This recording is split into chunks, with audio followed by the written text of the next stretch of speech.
Break through now. हर किसी को जो कुछ खुदा ने तोड़ा दिया है वो वफादारी के साथ खुदा और उसके लोगों के लिए पेश करना चाहिए और शुक्रगुजारी करें कि खुदा आपसे ये काम ले रहा है।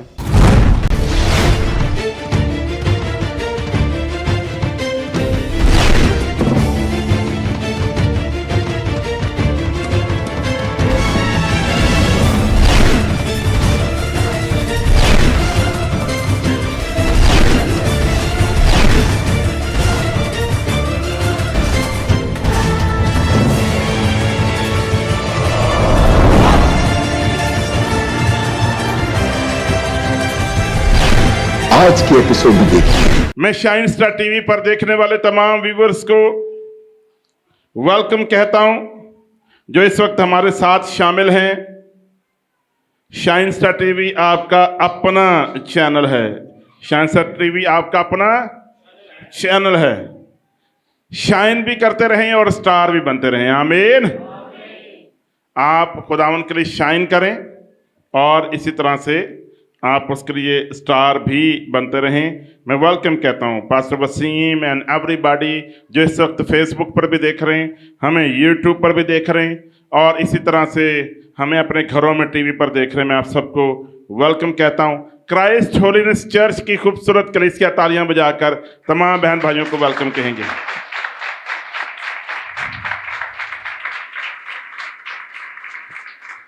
मेरे अजीजों, आज हम जिस मौजू पर बात करने जा रहे हैं और जो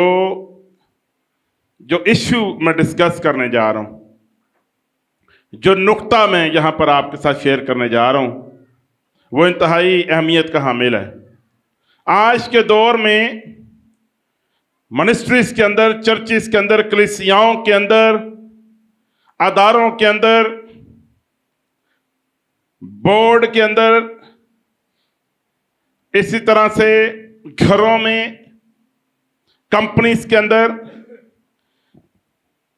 वफादार लोगों को तलाश करना, वफादारी का मिल जाना बहुत बड़े अमर की बात होती है।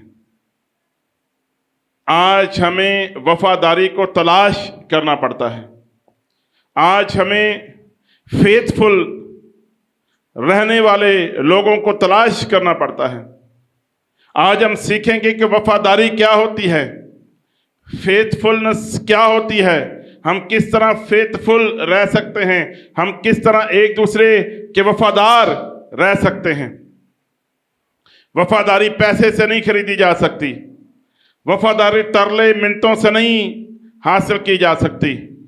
वफादारी जो है वो कोई लालच देकर खरीदी नहीं जाती कि हम आपको ये बना देंगे, वो बना देंगे।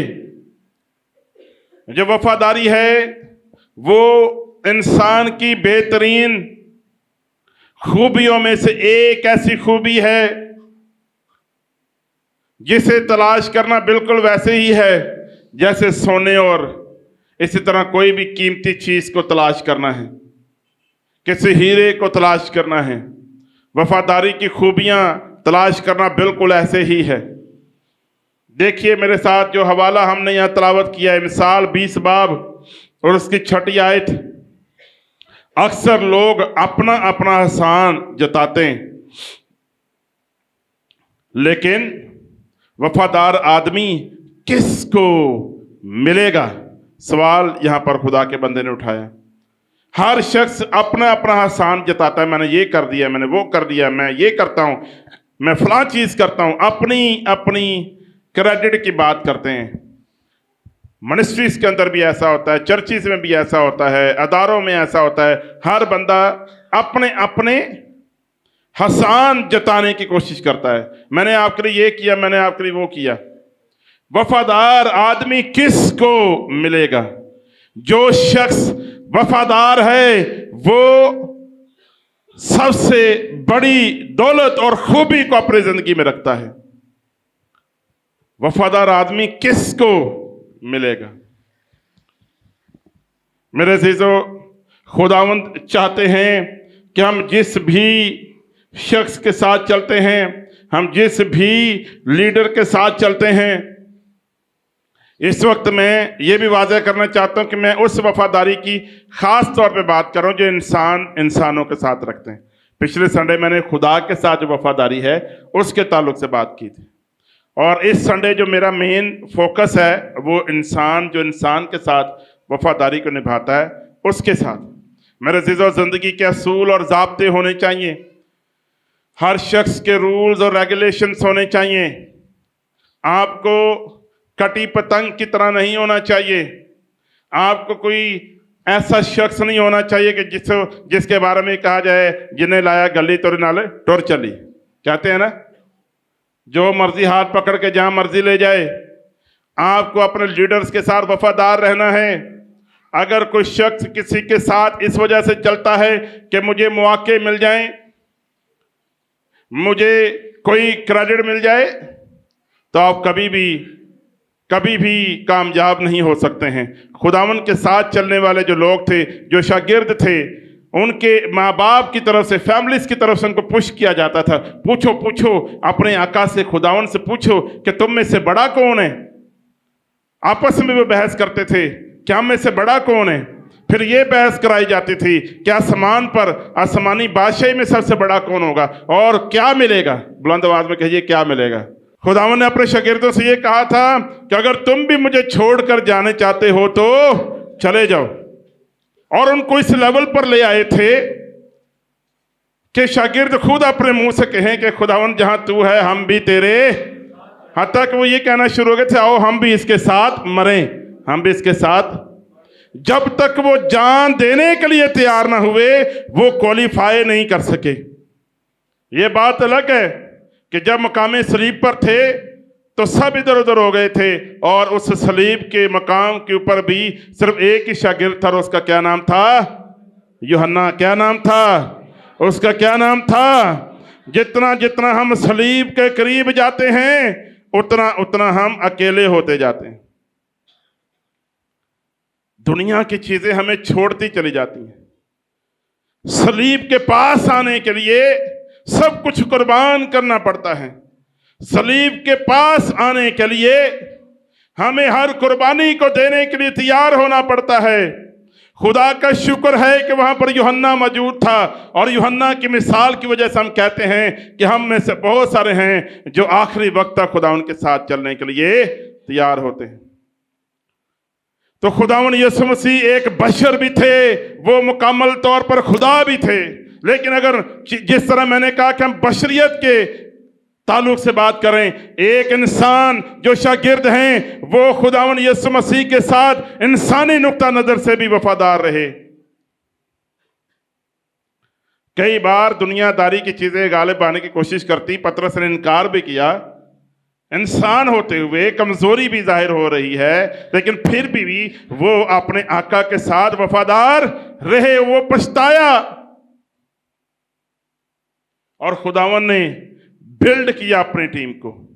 मेरे अज़ीज़ों, हमें हसान नहीं जताना है। हमें लोगों को ये नहीं कहना है कि मैंने फलां चीज कर दी, फलां चीज कर दी। बहुत सारे लोग चर्चिस के अंदर, लीडरशिप टीम्स के अंदर, घरों के अंदर, या हम जब मिलकर कोई भी काम कर रहे होते हैं, जब हम ये कहना शुरू कर देते हैं कि है मेरी वजह से। किसकी वजह से? ये चिल्ड्रन मिनिस्ट्री मेरी वजह से, ये वुमेन मिनिस्ट्री मेरी वजह से, ये दुआया मीटिंग मेरी वजह से, ये चर्च जो है वो मेरी वजह से है। आप ये कह सकते हैं कि ये मेरी वजह से है। बेहतर ये कि आप ये जुमला थोड़ा सा सही कर लें। आप ये कहें ये सब कुछ हमारी वजह से, ये सब कुछ। अगर आप हमारी कहें तो उस पर कोई इतराज नहीं, क्योंकि आप सारी टीम को मिलाकर ये बात कर रहे हैं कि ये मेरी वजह से नहीं बल्कि हमारी वजह से, हम सब मिलकर खुदा का काम कर रहे हैं। हर किसी को जो कुछ खुदा ने तोड़ा दिया है वो वफादारी के साथ खुदा और उसके लोगों के लिए पेश करना चाहिए, और शुक्रगुजारी करें कि खुदा आपसे ये काम ले रहा है। वरना सेकंड नहीं लगता खुदा किसी और बंदे को खड़ा कर देता है। और बाय द वे, खुदा सिर्फ हम लोगों से काम नहीं ले रहा। दुनिया में खुदा ने बड़े लोग रखे जिन्हें खुदा ने उठा खड़ा किया हुआ है, और उनको खुदा इस्तेमाल कर रहा है। हालेलुया। हम हर शख्स के लिए शुक्रगुजार हैं जिसे खुदा इस्तेमाल करता है। सो अगर हम खुदा के जरिए से इस्तेमाल होना चाहते हैं तो आओ प्रैक्टिस करें कि हम एक दूसरे के साथ भी वफादार रहें। मेरे एक बाइबल टीचर थे, वो कहते थे जन्नत में जाना चाहते हो तो आओ पहले दुनिया को जन्नत बनाएं। अगर जन्नत में जाना चाहते हो तो अगर दुनिया को दोजख बनाया है तो आसमानी बादशाह में जाकर भी उसको भी दोजख बनाना चाहते हो। यहां किसी से बनती नहीं है, यहां किसी से मुंह सही तरह से आप मुस्कुराते हुए बात नहीं करते। यहां पर इतने नखेड़े हैं, इतनी नाराजगियां हैं, इतनी लड़ाइयां हैं, इतनी नफरतें। तो जन्नत में जाकर दूसरों का माहौल खराब करना है। तो प्रैक्टिस यहां करें, प्रैक्टिस यहां पर करें। दुनिया को जन्नत बनाएंगे तो फिर हम जन्नत में जब जाएंगे तो हमें वो पंजाबी के ओपरी ओपरी नहीं लगेगी, हमें पता चल जाएगा हम जन्नत में आ गए, क्योंकि हमने क्या किया है, प्रैक्टिस की है दुनिया को जन्नत बनाने की। हर इंसान के साथ वफादार रहने के लिए हमने कोशिश की है। 3 तरह से हम वफादार हो सकते हैं एक दूसरे के लिए, और अपने साथ भी वफादार हो सकते हैं। बुलंद आवाज में कहिए, मुझे अपने साथ भी वफादार होना है। बुलंद आवाज में कहिए, मुझे अपने साथ वफादार होना है। क्योंकि बाज़ औक़ात हम अपने साथ भी वफादार नहीं होते। अपने बदन की भी और अपनी गिफ्ट की भी हिफाजत करनी है। तो सबसे पहला नुक्ता क्या है कि अपनी जिंदगी की नेमतों और बुलाहट के साथ वफादार रहिए। देखिए मेरे साथ ये हवाला, पहला करंथियों, कोई भी ये हवाला निकाल सकता है। पहला करंथियों 4 बाब है, पहली 2 आयात। पहला करंथियों 4 बाब है और पहली 2 आयात। पहला करंथियों 4 बाब पहली 2 आयात। आदमी हमको मसीह का खादम और खुदा के भेदों का मुख्तार समझे। सब कहिए आमीन, सब कहिए आमीन। और फिर दूसरी आयत, और यहाँ मुख्तार में ये बात देखी जाती है कि वो दयानतदार निकले। वो क्या निकले? दयानतदार निकले। खुदा ने हमें गिफ्ट दिए, नेमतें दी हैं, मुख्तार बनाया है। मुख्तार के क्या मतलब है? मुख्तार के क्या मतलब है? अब ये उर्दू का लफ्ज़ है, बहुत से लोगों को उर्दू भी नहीं समझ आती, अंग्रेज़ी बताऊं वो नहीं समझ आएगी। अब आपको थोड़ा आसान करके बताना पड़ेगा। मुख्तार क्या होता है? जैसे चौकीदार है, जिसे कोई इख्तियार दिया जाता है। यानी दूसरे लफ्ज़ों में हम अपनी ज़िंदगी के मालिक नहीं हैं, या जो कुछ खुदा ने हमें दिया हम उसके मालिक नहीं हैं। मालिक खुदा है, हम सिर्फ उसकी रखवाली करने वाले। हम उसकी क्या करने वाले? अब जो खुदा ने मेरी ज़िंदगी में रखा है, मुझे उसकी हिफाजत करनी है, मुझे उसकी रखवाली करनी है, मुझे उसकी टेक केयर करनी है। जैसे कोई चौकीदार किसी सोना पड़ा हुआ उसकी हिफाजत कर रहा है, वैसे जो चीज़ें मेरे अंदर, आपके अंदर हैं, जो खूबियाँ रखी हैं, खुदा ने नेमतें रखी हैं, उनको उनकी हिफाजत करनी है। और जिस तरह बाइबल में यहाँ मैंने हवाला पेश किया कि फिर क्या निकलना चाहिए, आपको दयानतदार निकलना चाहिए। क्या निकलना चाहिए? तो दयानतदारी के साथ अपने अंदर जो कुछ है उसकी हिफाजत करें। आप अच्छा गा सकते हैं, आप अच्छी दुआ कर सकते हैं, अच्छा कलाम सुना सकते हैं, आप अच्छा तबला बजा सकते हैं, म्यूजिशियन अच्छे हैं, आप अच्छी इंग्लिश बोल सकते हैं, आपके अंदर किसी भी किस्म की खूबी है, जो कुछ खुदा ने आपके अंदर रखा है, और रूहानी नेमतें जो रखी हैं, कलाम सुनाने की, गवाही देने की, और इसी तरह और बहुत सारी चीज़ें, अगर आप उसे दयानतदारी से करेंगे तो खुदावंद आपको और बरकत देगा। आदमी हमको मसीह का खादम और खुदा के भेदों का मुख्तार समझे। और यहाँ मुख्तार में ये बात देखी जाती है कि वो क्या निकले? दयानतदार। We are stewards of Christ. हम खुदा की दी हुई चीज़ों के ऊपर मुकर्रर किए गए हैं, हमें इख्तियार दिया गया है, और हमें उसके लिए फेथफुल रहना है, उसके लिए हमें दयानतदार रहना है। मेरे अजीजों, दयानतदारी, वफादारी एक बहुत बड़ी खूबी है। अपने घरों से अगर कोई भी ऐसी चीज़ है जो ईमानदारी की नहीं है तो उनको जो है वो निकालना शुरू करें, और आपकी ज़िंदगी में जो चीज़ें खुदा ने रखी हैं उनको और पॉलिश करें ताकि वो हम खुदा के लिए इस्तेमाल कर सकें। दूसरी बात, पहली बात ये कि जो आपकी बुलाहट है उसकी हिफाजत करें और आप अच्छे मुख्तार बनते हुए दयानतदार बने, दयानतदार निकलें। दूसरा नुक्ता, आपको अपने लीडर्स के वफादार रहना है। अपने लीडर्स के अपने लीडर्स के क्या रहना है? वफादार रहना है। कोई आपकी वफादारी को खरीदे ना। जो बंदा आपको ये कहे कि हम आपको इतने पैसे देंगे, आप अपने लीडर को छोड़ दो, तो आप खुद सोच लो कि वो आपकी कितनी बड़ी तौहीन कर रहा है। आपको पैसे से खरीद रहा है। क्या आपकी कोई बोली लगा सकता है? क्या आपको कोई लालच दे सकता है? क्या आपको कोई खरीद सकता है?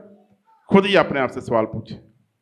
क्या कोई आपको हरे हरे बाग दिखाकर ये कह सकता है कि पास्टर आशिर के चर्च ना जाओ, हम आपको मीटिंग का मौका भी देंगे, हम आपको दुआ का मौका देंगे, हम आपको रेड कारपेट बिछा देंगे। वो 2 हफ्ते ऐसा करेंगे, तीसरे हफ्ते आपको उनकी असलियत नज़र आ जाएगी, क्योंकि वो आपको असल में मुझसे तोड़ना चाहते थे। वो आपकी वफादारी को चेंज करना चाहते थे। वो आपको मुझसे दूर करना चाहते थे। वो आपको अपने लीडर्स के वफादार रहने के लिए आपको वो उस प्रोसेस में से अलग करना चाहते हैं। वो चाहते हैं कि आप अपने लीडर्स के वफादार ना रहें। मेरे अजीजों, हम जिस मिशन या डिनोमिनेशन का हिस्सा हैं उसका नाम IPSC है, यानी इंटरनेशनल पेंटिकोस्टल होलीनेस चर्च, जिसे हम पाकिस्तान में क्राइस्ट होलीनेस चर्च कहते हैं। 2011 में हम अपने इंटरनेशनल चर्च का हिस्सा बने जो अमेरिका में है।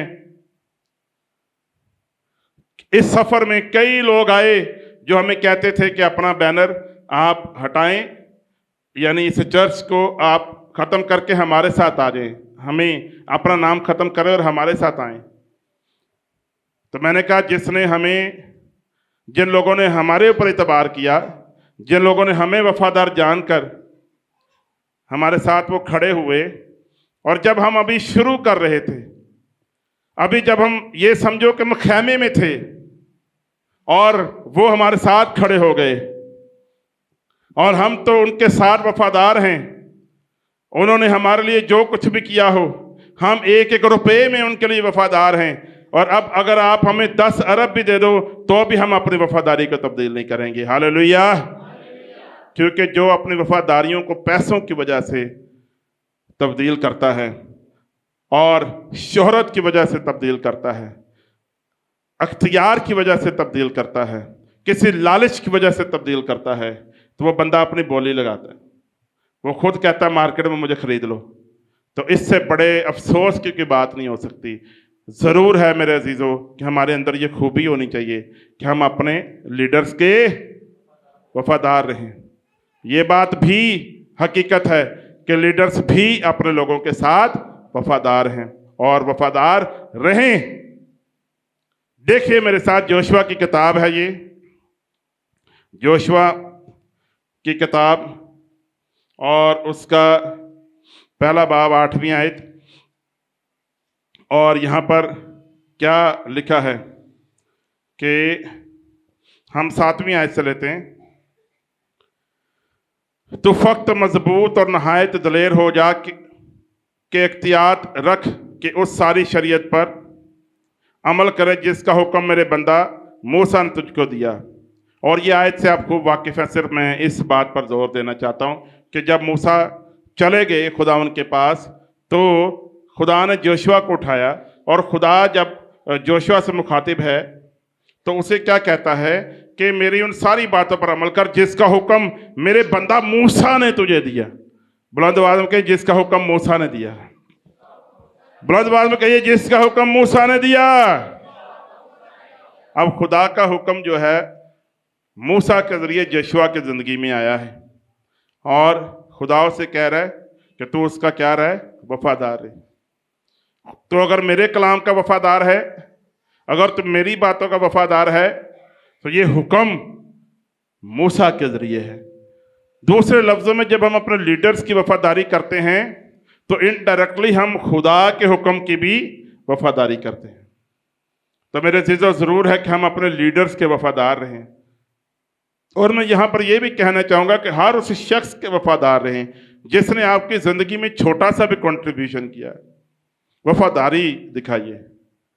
मैं आपको खुदा के कलाम का लिहाज देते हुए आपसे दरख्वास्त करता हूँ, वफादारी को आम करें। पाकिस्तान हमारे लोगों के अंदर लोग हमारी वफादारी को तब्दील करते हैं। लोग थैंक यू कहने की आदत से दूर जा चुके हैं। लोग एक्नॉलेज करने की आदत से दूर जा चुके हैं। ज़हारे तशक्कुर हमारी जिंदगियों से ख़त्म हो चुका है।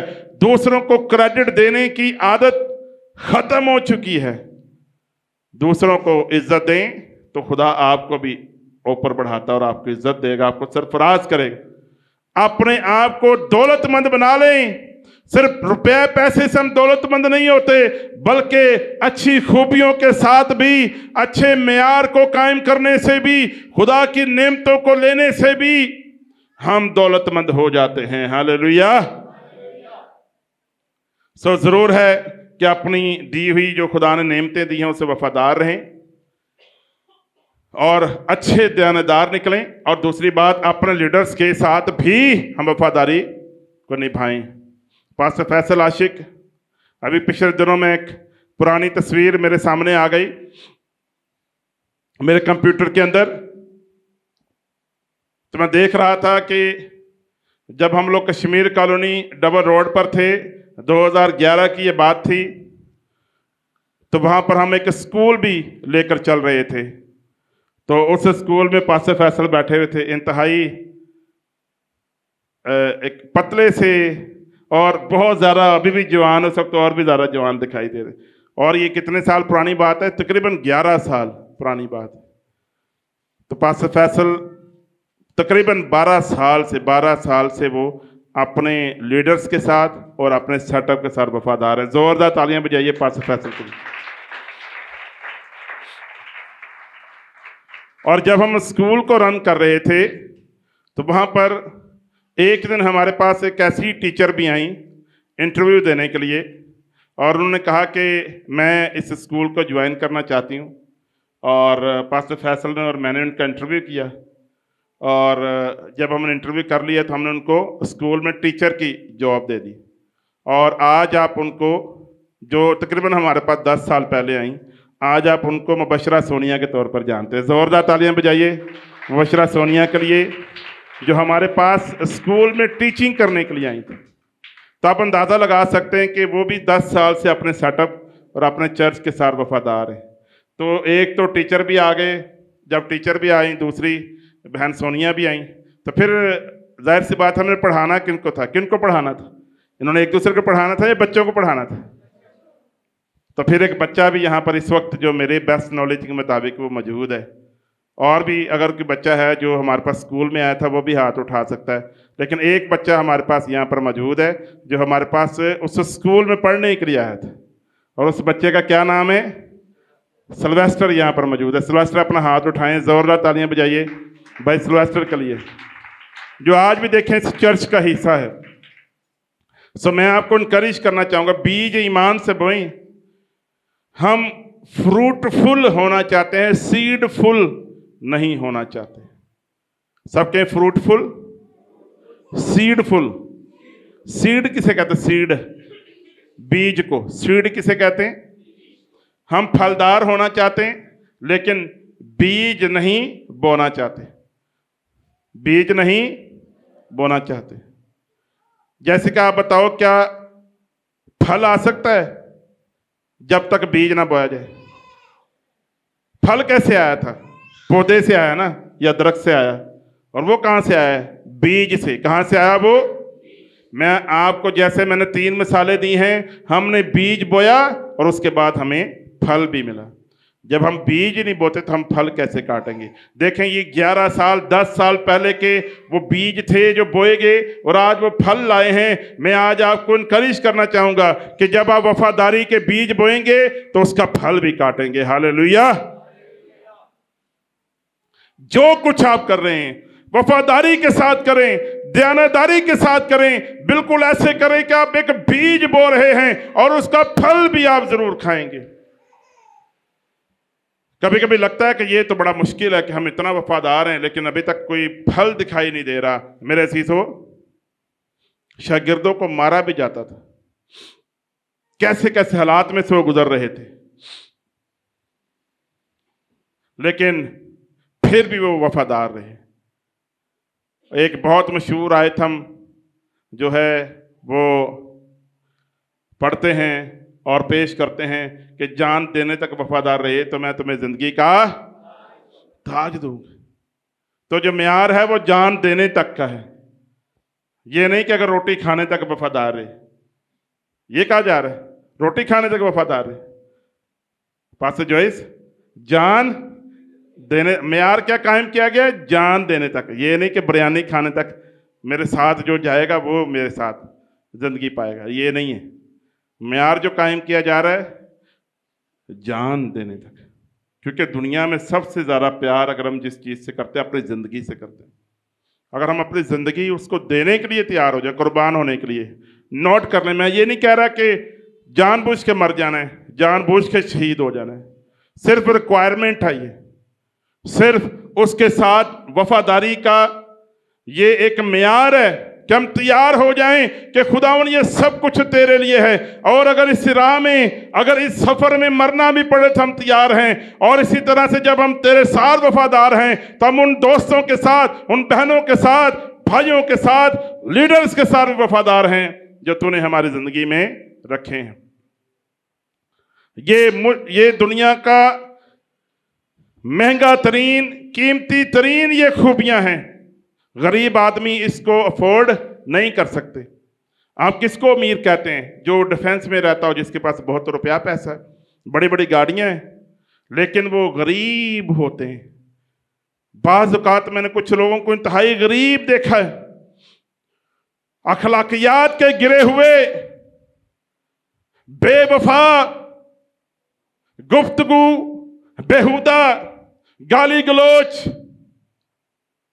छीना चपटी, गरीबों पर जुल्म करने वाले, पेट्रोल पंप्स पर गाड़ियां लाइन में खड़ी करने से गालियां देने वाले एक दूसरे को, पढ़े लिखे जाहिल जो होते हैं वो दौलतमंद थोड़ी होते हैं। दौलतमंद तो कि झोंपड़ी में रहने वाला भी हो सकता है, जिसे अदाब हैं, जिसे सलाम करना आता है, जो प्यार करता है, जो सलीका है, जो डिसिप्लिन है, उसके मुताबिक चलता है, वफादारी है उसके अंदर। मेरे अजीजों, हमारे हालात साबित नहीं करते कि हम कितने वफादार रहेंगे।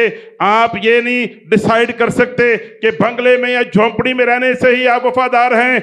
आपकी जिंदगी के अंदर ये बात, ये खूबी उतर जानी चाहिए कि हालात जैसे भी हों, मैं खुदा और उसके लोगों और उसकी बनाई हुई मखलूक के साथ वफादार रहूंगा। हालेलुया।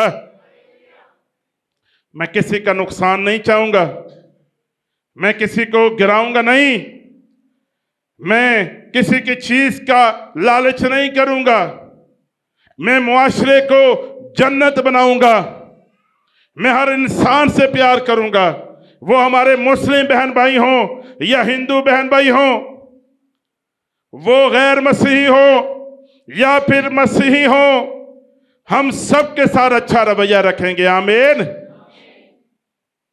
और हम साबित करेंगे कि हम वफादार हैं। आमीन। हम अपने मसीही क़यादत के वफादार रहेंगे, हम अपने बॉस जहाँ पर जॉब करते हैं उसके वफादार रहेंगे, हम उस बहन के, उस मालकन के पास जहाँ आप जॉब करते हैं, अपनी फीमेल जो लेडी बॉस है उसके आप वफादार रहेंगे, आप जिसके पास काम करते हैं उसके वफादार रहेंगे, क्योंकि मसीहियों का यही जेवर है। हालेलुया। मसीही इसी तरह खुदावन के नाम को जलाल देते हैं कि वो अपनी जिंदगी से वफादारी को जाहिर करते हैं।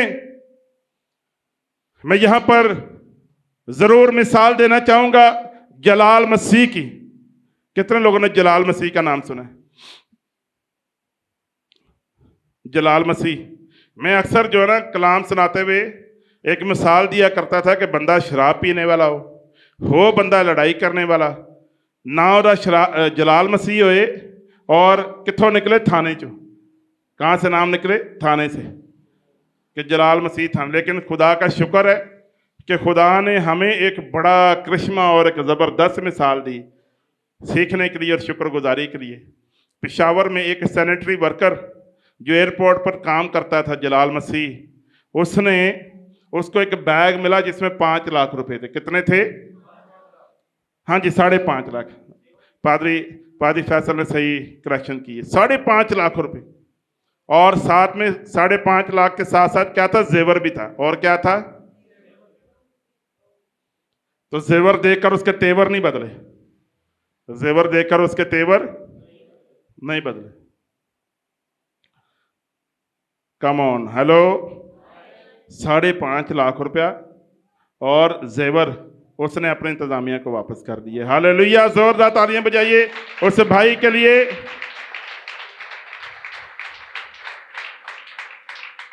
वो अपने खानदान के साथ भी वफादार है, अपने चर्च की क़यादत के साथ भी वफादार है, और अपनी कौम के साथ भी वफादार है, सबसे बढ़कर अपने खुदा के साथ वफादार है। उसने कहा अगर मेरा नाम जलाल मसीह है और अगर ये मैं सब कुछ कर गया तो मैं अपने आप को कैसे माफ़ करूँगा, और तो गवाही कायम नहीं होगी। और मैं अपने चर्च वालों को बताना चाहता हूँ कि मेरी चंद दिन पहले जलाल मसीह से वीडियो कॉल पर बात हुई और मैंने उसको बहुत इनकरेज किया, बहुत उसकी हौसला अफजाई की। और आपको खुशी होगी कि जलाल मसीह को हमने जो टिकट है वो भेज दिया है और वो पेशावर से सफ़र करते हुए कराची में पहुंच रहे हैं आपसे मिलने के लिए। ज़ोरदार तालियां बजाइए।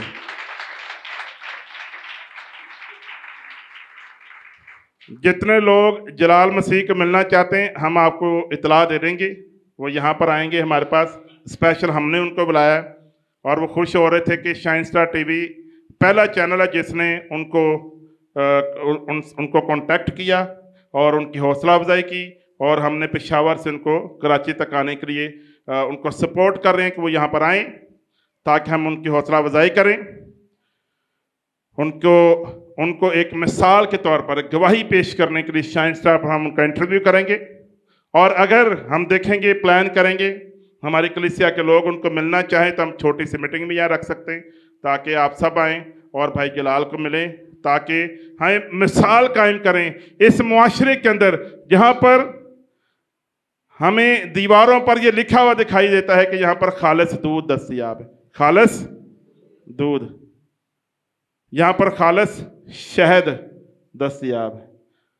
तो भाई यूनस, शहद तो वैसे खालिस होता है ना, तो लिखा होता है खालिस दूध या खालिस शहद, क्योंकि मिलावट है ना हमारे माशरे में, इतनी मिलावट है कि हमें चीज़ों के साथ खालिस लिखना पड़ता है। और ये भी लिखना पड़ता है यहाँ ठंडी बर्फ दस्तयाब है, ठंडी बर्फ दस्तयाब है।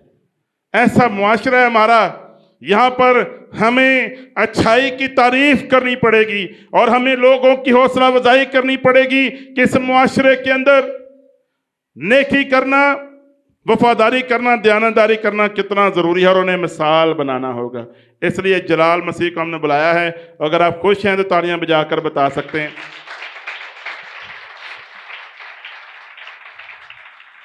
जलाल मसीह ने मुझे कहा कि चर्च में हमारे खादम ने कहा था कि हमें वफादार रहना है और वफादारी के साथ चलना है। इसी बात पर उसके चर्च में कलाम सुनाया गया था और उसने कहा पादरी साहब, जब मैंने उस बैग को देखा मुझे पादरी साहब के अल्फाज याद आए कि हमें वफादार रहना है। और फिर मैंने जो है एक बार दिल में सोचा कि 5.5 लाख रुपए, गरीब आदमी और सोना भी है, लेकिन मैंने कहा नहीं खुदावन, मैंने इसको वापस करना है। Hallelujah, hallelujah. हम खड़े हो जाएं खुदावन की हजूरी में और हम खुदावन की शुक्रगुजारी करें, हम वफादारी के साथ, दयानतदारी के साथ जिंदगी को गुजारें और सारा जलाल उसको दें। जो कुछ खुदा ने आपको दे रखा है उसमें वफादार रहिए, दूसरों की चीजों का लालच ना करें। सबके आमीन। अपने हाथों को बुलंद कीजिए, कहिए ऐ बाप तेरा शुक्र इस कलाम के लिए, हम तेरी शुक्रगुजारी करते हैं तेरे कलाम के लिए खुदा, तेरी इन प्यारी बातों के लिए जो तूने हम सबों के लिए जारी की है। ऐ बाप खुदावन यीशु मसीह के नाम में हम तेरी शुक्रगुजारी करते हैं तेरे पाक कलाम के लिए खुदा जो हमारी जिंदगियों के लिए जारी हुआ है। हम ना सिर्फ के तेरे साथ दयानदार और खुदा वफादारी से जिंदगी गुजारें, बल्कि हम हर उस बशर के साथ, हर उस पड़ोसी के साथ जो हमारे दाएं बाएं हैं, उनके साथ वफादारी के साथ जिंदगी गुजारें। ऐ बाप हमारे बदनों से तेरा नाम इज्जत और जलाल पाता रहे। ऐ बाप हमारी गुफ्तगू से, हमारी बातों से दयानदारी झलके खुदावन, हम दुनिया में तेरे लिए अच्छा फल लेकर आए ताकि लोग जाने कि हम यीशु के शागिर्द हैं। हम तेरी शुक्रगुजारी करते हैं खुदावन यीशु के नाम में, आमीन। अपने हाथों को बुलंद कीजिए और मेरे पीछे कहिए, ऐ बाप ये बदन यीशु का है, मेरे बदन से सारी तासीरों को यीशु नासरी के नाम में दूर कर दे। कामिल शिफा जारी हो जाए, बहाली जारी हो जाए, पाक रूह की आग जारी हो जाए, सारी बीमारियों को निकल जाने का हुक्म देता हूं। मेरे घर से सारी लड़ाई जाती रहे, कारोबार में बरकत आ जाए, मेरी जॉब में बरकत आए, दुश्मन शैतान शर्मिंदा हो जाए। ऐ बाप मैं अपने आप को तेरे लहू में छुपाता हूं और ऐलान करता हूं कि मैं फाते हूं, शिफायाब हूं। तेरा शुक्र हो यीशु नासरी के नाम में, आमीन।